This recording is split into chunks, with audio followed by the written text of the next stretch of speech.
Now, more of Illinois Rising, presented by the Illinois Opportunity Project, the only show directly addressing the problems and solutions for Illinois. Now, from AM 560, here's Dan Proft. Dan Proft back with Pat Hughes on Rising. And Pat, now up to 30 lawmakers not running for re-election in 2018. We just need, let's see, what's it, 118 plus 59 is 177 minus 30. So we need 147 more to resign. We just start over? I don't think we need to start over. There's like 3 or 4 or 5 or 10 good ones, like Tom Morrison, for example, who we had earlier. Yeah, of course. No, there's a couple of dozen. About 150. Yeah. So we're That's making progress. Yeah. So it includes former leaders like Christine Radogno, caucus leaders, not actual leaders.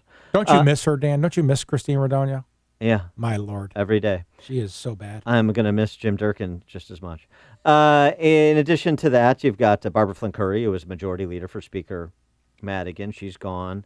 A real I don't know how you view this. I think a lot of these legislators are differently situated. It's not all one reason why people are leaving. So the toxic political climate in Illinois, yeah, that's part of it for some who have other things they could do in life, or they've maxed out on their pensions and they want to get some public sector union or lobbying firm to pay them a couple $100,000 to sit around and flip cards into a hat. I get that. So there's that element. There's, I think, those Republicans who voted for the tax increase who are now being challenged in primaries by candidates backed by us that don't want to face a primary challenge. They don't want to have to run a campaign. They've never run a campaign before. They've just been given everything, and so they don't want to sit around and have to battle it out. So it's different, but the good news is there's a prospect to do what we always say we're trying to do, the two-step process. In the primaries, you try and improve the caucus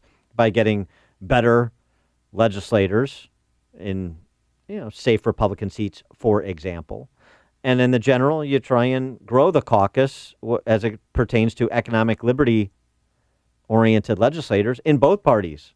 Yeah, Dan, this is why you talk about this a lot, that, this is why term limits is like an interesting sort of, political test. But in practicality, these people turn over quite frequently. You comment on that all the time.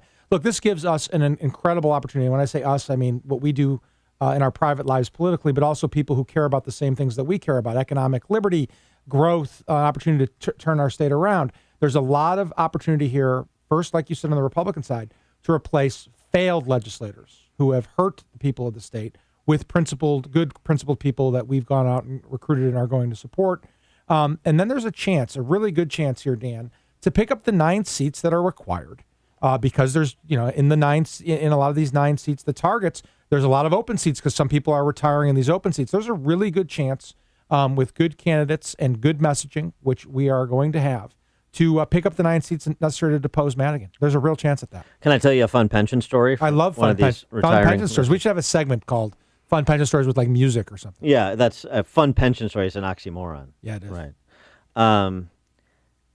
Barbara Flynn Curry, I mentioned, the retiring majority leader, retiring at, the tender age of 77. By the way, she's been in the General Assembly since 1979, Dan, when I was in 4th grade. Yeah. When Lynn Swann was still catching passes in the Super Bowl. My youngest child, John, as you know, is in 6th grade. So that's how long it's been. She's 77. She's got her whole life ahead of her. She is scheduled for a $77,000 pension in year 1 of her retirement. And then the kicker. Here comes the kicker. That spikes in the second year, where she gets $121,000, and then the 3% COLA bumps, and so boy, that's a pretty good deal. Here's the good news: the General Assembly retirement system. That's of course the fund for which former members of the General Assembly are paid out. That is the worst funded of all the pension systems in the state of Illinois. That is how incapable they are. They're not going to protect themselves. They can't. It is like 14% funded. Right. So the bad news is she's got a 6-figure pension. I mean, present value mean, she's 77, so I mean, even life expectancy is still a 7-figure pension. And I hope she. This is, I'm not We being don't macabre. we don't want anybody to die. I'm not. I mean, I'm not being macabre here. I'm just, the actuarial. She is tables going. here. She is going to die. That's inevitable. I mean, who am I to say? But so that's the delicate news. But I mean, 121 grand a year, and then 3% annuities that compound. Member of the General Assembly. These are part-time jobs. Remember? And Part-time the jobs. 121,000, Dan, is so much more than what her salary was for actually doing the work. That's what's so astounding. It's not a fraction. It's not a pension to say, okay, now you can live your life going forward, which they shouldn't have anyway. But the numbers grow and get bigger and bigger every year. It's insane to think that someone should receive more every year in their pension not working by orders of magnitude than they did when they worked. Her salary, as she retires, 91 grand for being majority leader. So she gets 77 her year one, 121 year two. So she's making, 30% more in year two than she did as the acting majority leader. In addition to that, she's going to recoup in year two everything she put into her pension. Those of you with 401ks out there, is that how it works for you?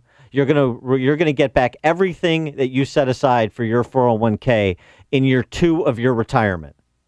I'm shocked, Dan, under these circumstances, that she stayed in so long. Why didn't she get out early? She could have done no work for God knows how long and collected this money. Because she likes to ruin the state, I guess. She loves to plunder. And when you love what you do, it's not work, Pat. You know that.